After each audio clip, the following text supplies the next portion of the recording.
something I'd only ever seen on Doctor Who. A plaque on the side answered a question that's puzzled me for years, namely, what does TARDIS stand for? Time and relative dimension in space. There could hardly be a more appropriate place for a time machine.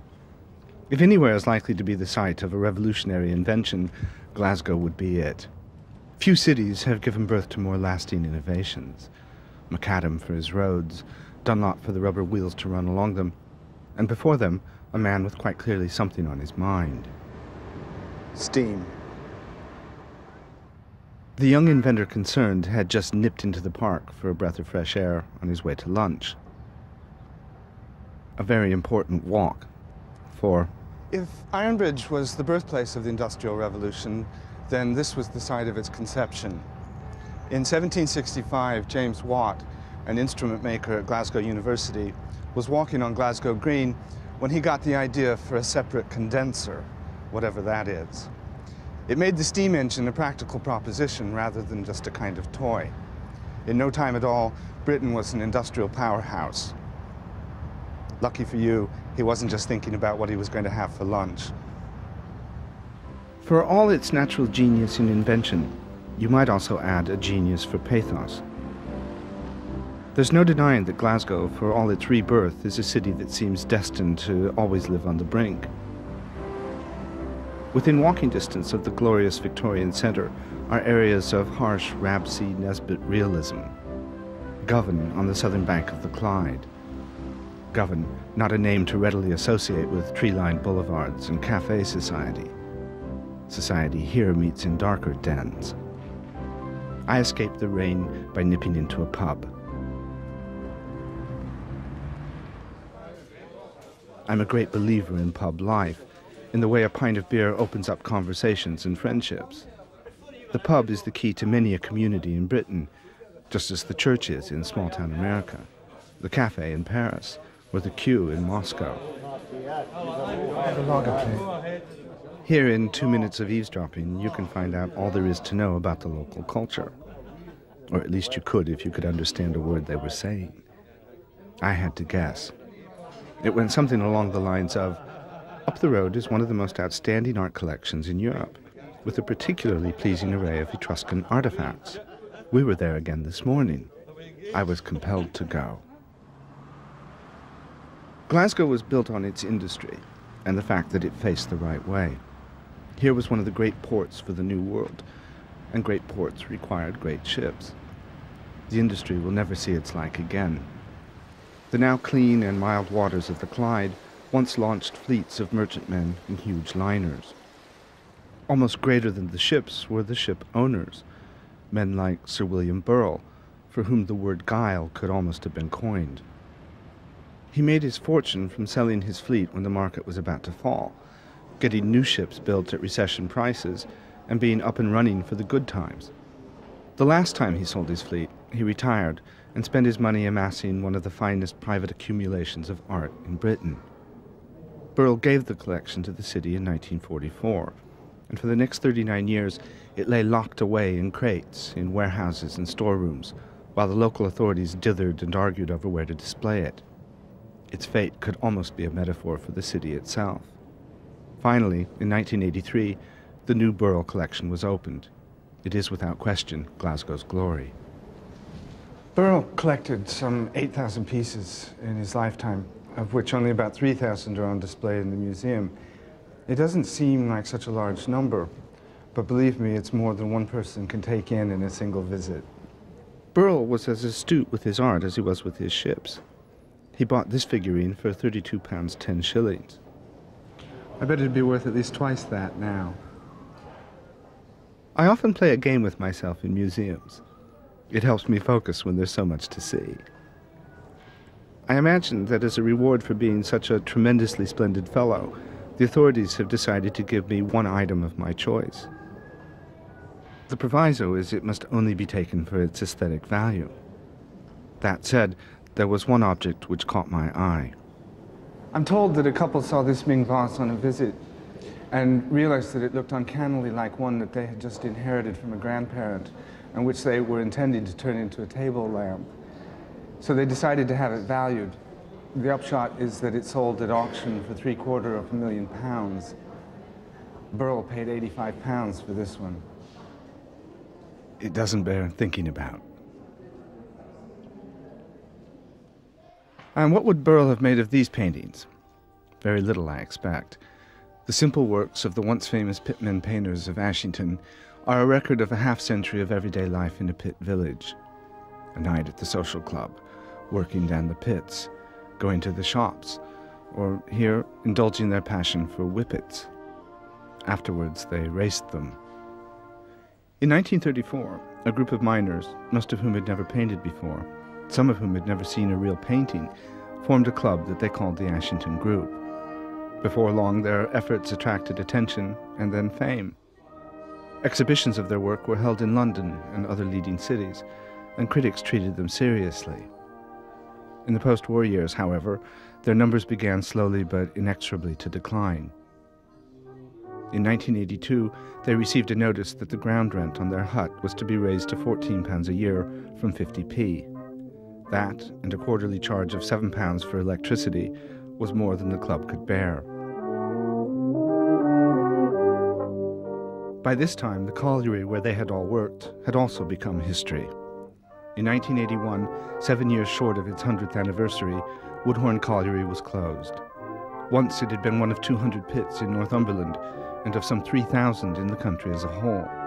Today there are just 20 mines left in Britain. The colliery at Ashington survives as a brass band. The bandsmen and women work in insurance offices, health departments, telephone companies, and shops. Only 3 of the older members ever had coal dust on their hands in a professional role. Heritage is a strange old thing.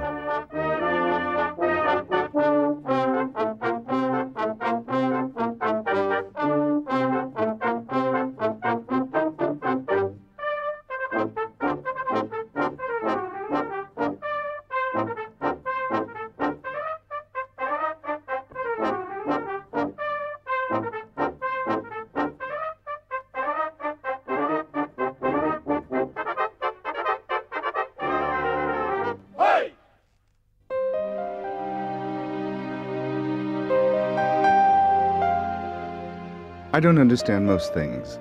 I truly don't. I don't understand how anyone ate the first oyster. I don't understand why, when the phone rings, someone always says, "Is that the phone?"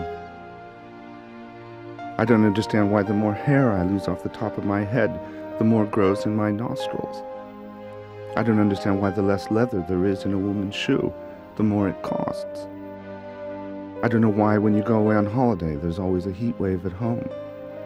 I don't understand why planes, trains, and buses are always on time when you are late, and always late when you are on time. I don't even know how my own body works. I've been carrying a spleen around for nearly half a century, and I don't have the faintest idea where it is or what it does.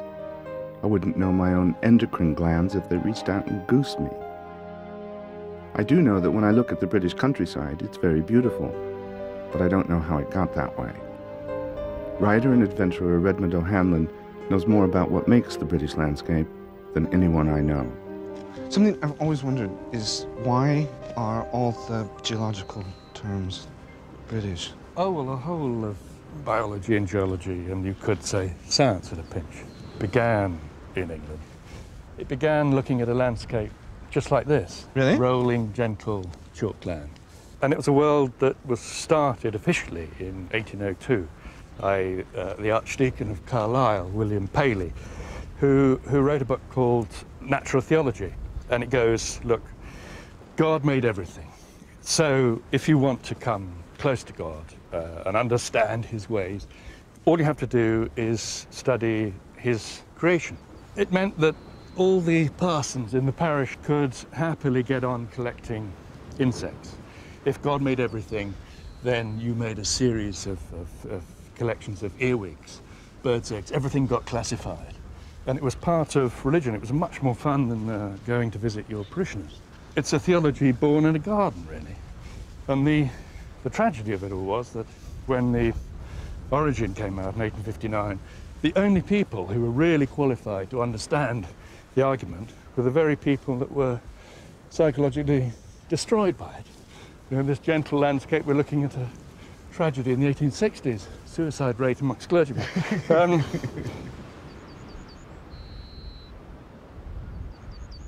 So, Bill, now you've left this place, I mean, exiled yourself abroad to America, what do you miss most? And I don't want to hear about television programs. I mean, is there a special landscape that you... I miss all of it. I mean, I miss the way that the landscape is so intricately worked. Yes. And that there's all the little details of it. Because, I mean, in the States, it's all on so much larger canvas. It's not just the landscape, I might add. There are lots of things in Britain that are special in much the same way. Take the famous and much-loved Festiniog Railway in North Wales. Completed in 1836, it is one of the oldest narrow-gauge railway lines in the world. Thousands of people come every year to watch its shunting engines and to gaze gravely but rapturously at breastplates, firebeds, hoppers, and coupling devices.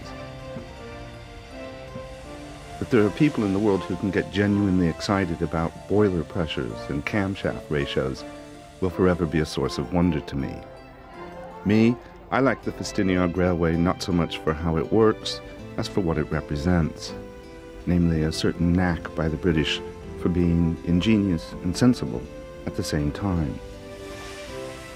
There aren't many people in the world who can do this. The British, when they do it well, do it very well indeed. As with the Festiniog line. When it was built, it was unquestionably a wonder of the age.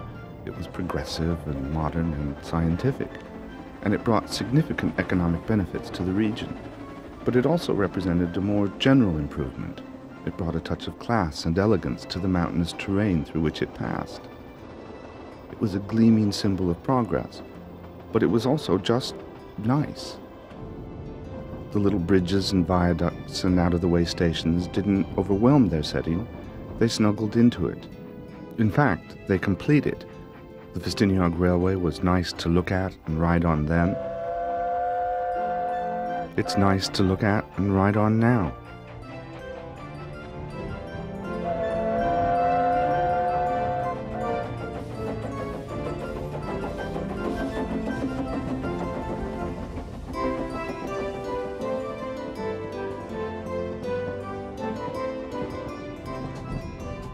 It's safe to presume that the people who built the railway 163 years ago didn't have it in mind that one day it would make a jolly nice day out for trippers. But it does. So much so, in fact, that everyone on board except me stayed on for the return journey. Maybe they'd been to Blynow before.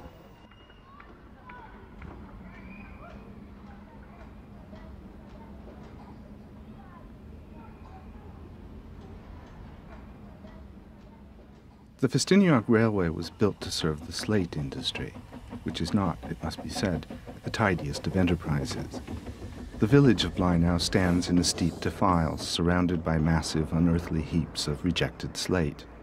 You get the impression that they were either not very good at it, or very fussy. When I first came here, it was in a wintry downpour on a Sunday afternoon, and Blynow was about as unpromising a place as I had ever seen. Today, under blue skies, it's better, but only just. Much more to my liking is Llandudno, where everything is on a modest scale, including, it seems, the pets. There isn't much to do here. That's what's so nice about it. One of the great charms of the British is that they get so much from small pleasures. Give them a cup of tea and a biscuit, and they go, ooh, lovely. Ask them if they fancy a run out to the garden center, and they grab their coats and hats. No one on earth gets more from less, and nowhere more so than at the seaside, where it's possible to do nothing at all and still think you're having a wonderful time. A lot of people would say there isn't much to do in Llandudno, but that's not true. You can sit on the shingle. You can sit in a shelter. You can sit in the sun and have a chat, or in the shade and not. What they are all waiting for, of course, is that galvanizing moment when someone finally says, "Fancy a cup of tea?" If someone didn't say it, they would have to stay there forever. The ability to find genuine excitement in a modestly flavorful beverage is something which unites the English, Scots and Welsh. Chocolate eclairs reit da fan ydyn ni. A bara brith David. Syniad go lew. Anyone? Ie, greit, o'n i fynd am munud. Where I come from, fun usually involves equipment and commotion and noise and money, pushing the senses and your pocket to the limit. Here, pleasure comes from much smaller pursuits. You stretch your legs, have a stroll, take in the air. Do you see what I mean? You're the only people to elevate respiration to a pastime, and I mean that as a compliment. Britain is the only place where hotels advertise hot and cold water as a feature. The British are the only people in the world who think of jam and currants as thrilling constituents of a cake. The only people in the world who believe that you can turn a sausage into a canapé by putting a toothpick through it. The only people who would think of bowls as a spectator sport.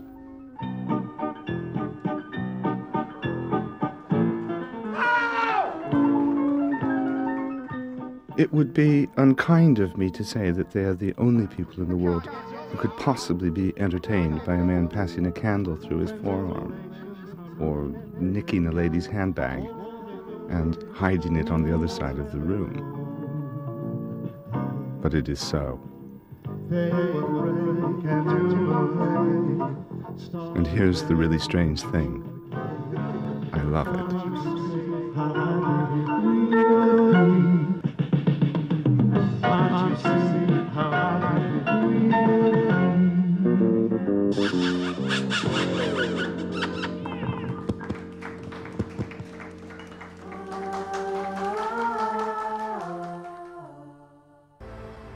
Britain is benign and beguiling, so it comes as a shock when you stumble upon something dangerous and life-threatening, like Morecombe Bay.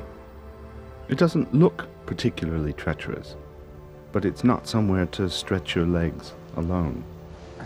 He told me to meet him on the beach. He being one Cedric Robinson, an employee of the Queen as Royal Keeper of the Sands, a man who can keep you alive. Seen horses go down in quicksand. The tide comes in, covers the horse completely, but the buoyancy of the horse and struggling brings them up to the surface.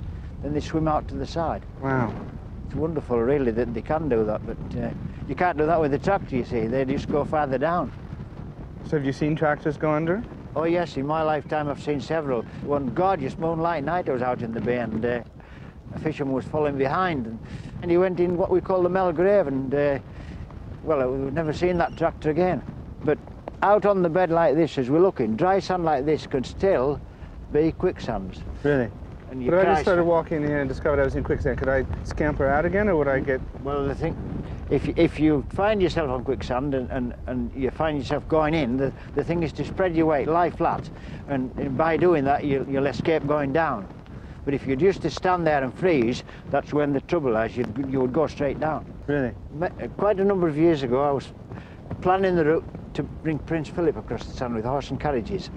And on the same day, there was a young girl came out on a thoroughbred horse, and her mother was right, she was running alongside.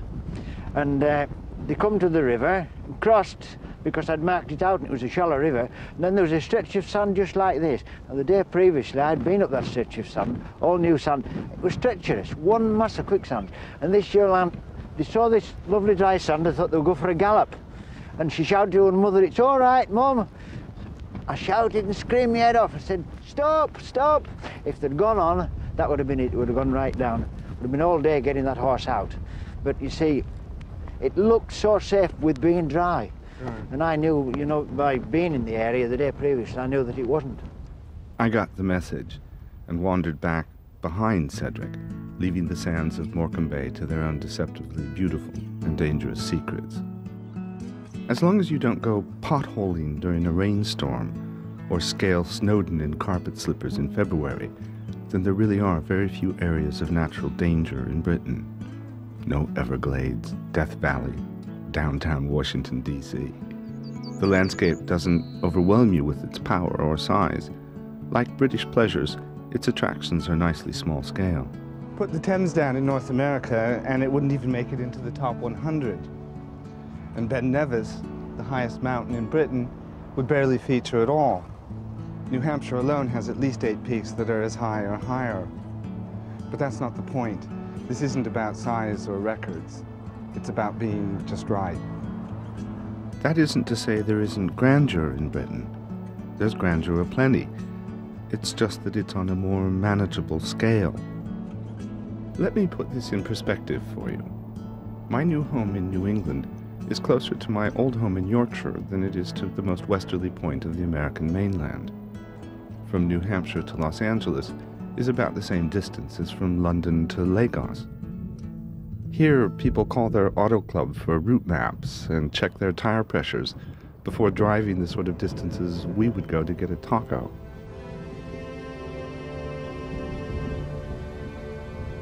Distances here are trifling, especially if you were brought up in somewhere like Iowa, where you can drive for half a day without need of your indicator. But of course, travel is a different sort of commodity in Britain. Only in the north of Scotland does the openness allow distance to be seen and taken in at a glance, like on a journey to Thurso, the mainland's most northern town. Getting to grips with journey times is one thing. Understanding the weather is another. I have a small tattered clipping I sometimes carry with me and pull out for purposes of private amusement. It's a weather forecast from the Western Mail, and it says, in toto, "Outlook dry and warm, but cooler, with some rain." There you have in a single pithy sentence the British weather captured to perfection. The Western Mail could run that forecast every day. For all I know, it may, and scarcely ever be wrong. The remarkable thing to me about the British weather is not how reliably inclement it is, but that I'm the only person who seems to have noticed. I can't count the number of times I've heard a Briton look out the window and say, with genuine surprise, "Oh, would you look at all that rain?" That's like an Eskimo sticking his head out of his igloo and saying, "Oh, would you look at all that snow?" It's not something that really ought to surprise you. The nice thing about bad weather in Britain is that it doesn't last long.